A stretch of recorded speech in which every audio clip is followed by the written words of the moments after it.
Buenos días, hermanos de rebaño. Hoy sábado estamos concluyendo esta semana de devocionales y precisamente quiero compartirles hoy a grosso modo el tema de lo que es el Evangelio. Y mañana en nuestra celebración dominical precisamente quiero concluir un poquito este tema. Cómo el Evangelio es esa proclamación de tu libertad ganada en la cruz. Cómo el Evangelio nos declara que podemos ser hechos libres y podemos seguir siendo libres. Y bien, pues la mayoría de los cristianos tienen una comprensión rudimentaria del Evangelio. Y después de todo, para que cada uno de nosotros lleguemos a ser cristianos, a ser discípulos de Jesús, pues hemos necesitado entender el Evangelio, ¿verdad? Pues bien, en parte esto es verdad. Y sí, para experimentar la salvación de Dios, pues cada uno de nosotros hemos tenido la necesidad de tener un entendimiento de la manera como Dios te salva, como Dios nos ha salvado, que a su vez es una parte vital del Evangelio. Pero el Evangelio es mucho más que esto. El Evangelio también describe los parámetros dentro de los cuales nos relacionamos, o más bien Dios se relaciona con cada uno de nosotros y trabaja en cada una de nuestras vidas. Los invito a que abramos la palabra del Señor allá en el libro de Colosenses, en el capítulo 1, el verso 6. Colosenses capítulo 1, verso 6. Leamos desde la segunda parte del versículo 5 y el verso 6. De esta esperanza ya habéis oído por la palabra verdadera del Evangelio, que ha llegado hasta vosotros, así como a todo el mundo, y lleva fruto y crece también en vosotros, desde el día que oíste y conocisteis la gracia de Dios en verdad.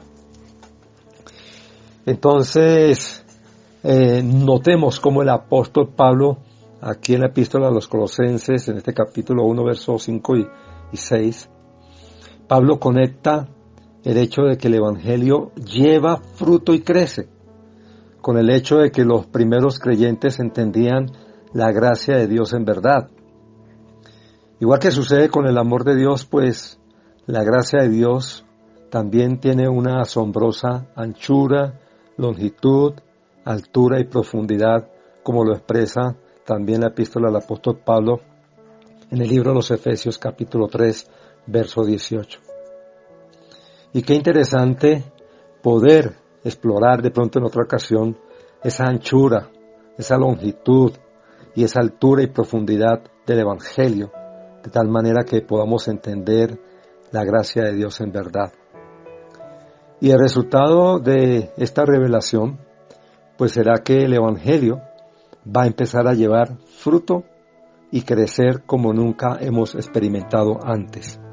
Y esto lo hemos venido notando en este tiempo de pandemia y de cuarentenas, cómo el Evangelio empieza a llevar fruto por lo que tú has sembrado, esa semillita de la palabra de Dios en muchos corazones.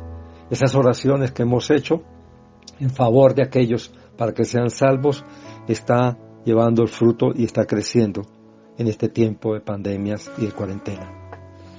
Pero miremos también en el libro de los Romanos, allá en el capítulo 1, verso 16, y también el 17. Ahí nos da una bonita definición del Evangelio. Romanos 1, 16 y 17. Porque no me avergüenzo del Evangelio, pues es el poder de Dios para la salvación de todo el que cree, del judío primeramente y también del griego. Porque en el Evangelio la justicia de Dios se revela por fe y para fe, como está escrito, mas el justo por la fe vivirá. Entonces estos dos versículos presentan, diría yo, el tema de la carta a los romanos. Y el tema es que las buenas nuevas del Evangelio revelan que Dios es poderoso para salvar al que cree y que Él es justo en hacerlo debido a esa obra expiatoria de nuestro Señor Jesucristo. Y literalmente evangelio pues significa buenas nuevas o buenas noticias. Y Pablo usa esta palabra tal vez más de 60 veces en sus cartas, y refiriéndose siempre precisamente al mensaje acerca de la muerte y la resurrección de Jesucristo. En el Evangelio se anuncian, hermanos, las buenas nuevas de que el pecador, al aceptar por fe el sacrificio expiatorio de nuestro Señor Jesucristo, pues es justificado por Dios, es hecho hijo de Dios. Y el Evangelio se ofrece gratuitamente al pecador. Y nos dice allá en Efesios 2, 8 y 9 que se ofrece al pecador por gracia, por medio de la fe. Entonces, ese Evangelio de Pablo está basado precisamente en la autoridad, en la veracidad de las Escrituras. Está basado en la deidad de Cristo. Y en su introducción a su carta precisamente a los romanos, pues Pablo hace una declaración valiente. Pablo no está avergonzado del Evangelio, dice él, porque el Evangelio es poder de Dios. Y hermanos, el Evangelio es poder de Dios. ¿Qué significa eso? Significa no meramente un poderoso medio en las manos de Dios, sino una energía divina en sí misma. Y Pablo no nos dice que el Evangelio contiene el poder de Dios. De acuerdo a Pablo, el Evangelio es poder de Dios. Y quiero tomar un ejemplo de nuestra vida diaria para ilustrar cómo funciona esto, para que nos quede un poco claro lo que es el Evangelio y como poder de Dios. Pues tenemos automóviles, algunos de nosotros, ¿verdad? Y un automóvil está diseñado para funcionar con gasolina, aunque ya hoy día están sacando automóviles eléctricos. Pero supongamos que todavía tenemos estos carros que funcionan con gasolina. Está equipado ese carro con un tanque de gasolina que cuando está lleno pues permite la combustión con el motor. En otras palabras, el motor toma el poder de la gasolina. Pero a no ser que tenga combustible y el motor esté encendido, pues el automóvil nos es de poca utilidad. Y no sé si alguna vez ustedes han estado en un carro que funcione sin gasolina. Imaginemos a un grupo de hombres empujando un carro cuesta arriba. Y ojalá esos carros viejitos que eran bien pesados, ¿no? Con mucha transpiración, mucho sudor, estos hombres van a estar empujando ese carro cuesta arriba. Ese sudor les sale en la frente, a veces gimen y gruñen tratando de mover el vehículo hacia arriba. Este ejemplo, mis hermanos y amigos, pues describe la vida de muchos cristianos. Cada uno en la parte trasera del carro empujando. No solo el mismo cristiano, sino también los pastores, los líderes y muchos más. Todos intentando que la vida de este cristiano funcione. Ahora, no es empujar lo que se necesita. Lo que se necesita es gasolina en el motor. Entonces, cuando la llave enciende el auto, el poder llena el auto y este es capaz de moverse sin gasolina. Moverse sin esfuerzo. Entonces, relacionando este ejemplo, déjenme decirles que el Evangelio es el motor. Y el combustible es precisamente el Espíritu Santo. Cuando cada uno de nosotros como cristianos comenzamos a entender esto, entonces esto hace toda la diferencia en la vida nuestra como cristianos que somos. En vez de luchar, tratando de hacer que la vida cristiana funcione por sus propias fuerzas y poder, de pronto experimentamos la vida de modo como el Señor la ha diseñado para que funcione. Y el Evangelio es eso, es el poder que energiza la vida de cada uno de nosotros como discípulos de Cristo. Y redondeando esta situación, pues ya este devocional, Pues miremos rápidamente lo que es en sí el significado del Evangelio. Y para esto pues hay que darle una mirada rápida a la palabra Evangelio que la Biblia usa frecuentemente. ¿Y qué es lo que realmente significa esa palabra Evangelio en la Biblia? La mayoría de las personas saben que el significado original de la palabra Evangelio significa buenas nuevas. Y los hemos enseñado frecuentemente, especialmente yo, con las personas que trabajan conmigo en el programa de DMI, mostrando a la gente esas buenas noticias de quién es Jesucristo. Entonces eso significa para muchos Evangelio, buenas nuevas. Y sí es cierto, pero también significa mucho más que eso. La palabra Evangelio viene de la palabra griega evangelión. Y la palabra evangelión no era un término religioso, sino que era un término militar. Y cuando escudriñamos un poquito de la historia de la iglesia en los tiempos de la iglesia primitiva, pues en aquellos días, cuando una batalla había sido ganada, el heraldo venía corriendo a la ciudad para dar las buenas noticias de la victoria. Y mientras corría por las calles de las grandes ciudades, él iba gritando, Evangelio, Evangelio. Entonces, una gran multitud se reunía para oír las buenas noticias de la victoria. Ese es el término evangelión, que no es un término religioso, sino un término militar. Y para concluir, quiero que miremos el texto allá de Segunda de Timoteo, capítulo 1, verso 11. Segunda de Timoteo, capítulo 1, verso 11. Allí dice, de este evangelio yo fui constituido predicador, apóstol y maestro de los gentiles.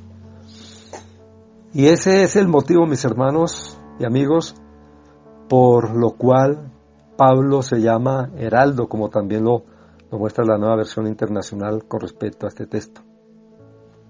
Y lo que Pablo tenía en mente era el heraldo que corría con el evangelión, llevando esas buenas nuevas de la victoria que ya se había ganado. Y para entender esa palabra que el apóstol Pablo dice, pues yo los invito, hermanos, que como heraldos en entrenamiento, algunos de ustedes, otros ya habiendo sido entrenados, pues démosle una mirada al evangelio que hemos sido llamados a proclamar. Entonces, mis hermanos, que Dios nos bendiga y que podamos entender que el evangelio son esas buenas noticias y mucho más, pero que cuando empezamos a entender el evangelio nos damos cuenta que en él encontramos que podemos ser libres y seguir siendo libres de la contaminación del pecado. Y hoy día no estamos contaminados por el virus del COVID-19. El mundo está contaminado por el virus del pecado. Y ya que tenemos nosotros ese poderoso evangelio del Señor Jesucristo, proclamémoslo. Proclamemos esa palabra evangelión. Seamos esos heraldos que podamos echar constantemente esa mirada a la palabra del Señor, a esas buenas noticias, que continuemos proclamándola donde quiera que el Señor nos coloque. Oremos. Señor, te damos gracias en esta mañana, este sábado, por todas las bendiciones y las respuestas a las oraciones, a cada una de esas peticiones que hemos elevado a ti y la forma como tú nos has venido escuchando. Gracias porque hemos podido entender en esta semana la necesidad de conocerte en realidad a ti, a ese Dios que adoramos.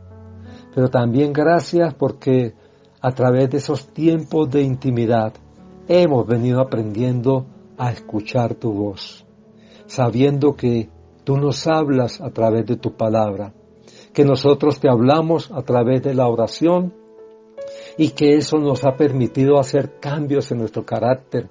Gracias, Señor, porque tú has venido transformando ese carácter y nos has venido haciendo más como tú eres. También gracias porque hemos podido entender lo que significa ser un discípulo verdadero tuyo. No un evangélico, no un hermano menonita, sino un discípulo verdadero, un discípulo radical que entrega todo a ti.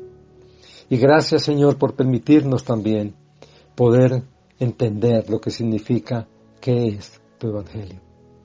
Y permítenos, Señor, seguir proclamándote, ser esos heraldos con esas palabras tuyas de restauración, palabras de salvación, palabras de amor, palabras de misericordia, palabras de vida eterna. Gracias por permitirnos entender lo que es tu evangelio, tus buenas noticias, y que otros también lo hagan.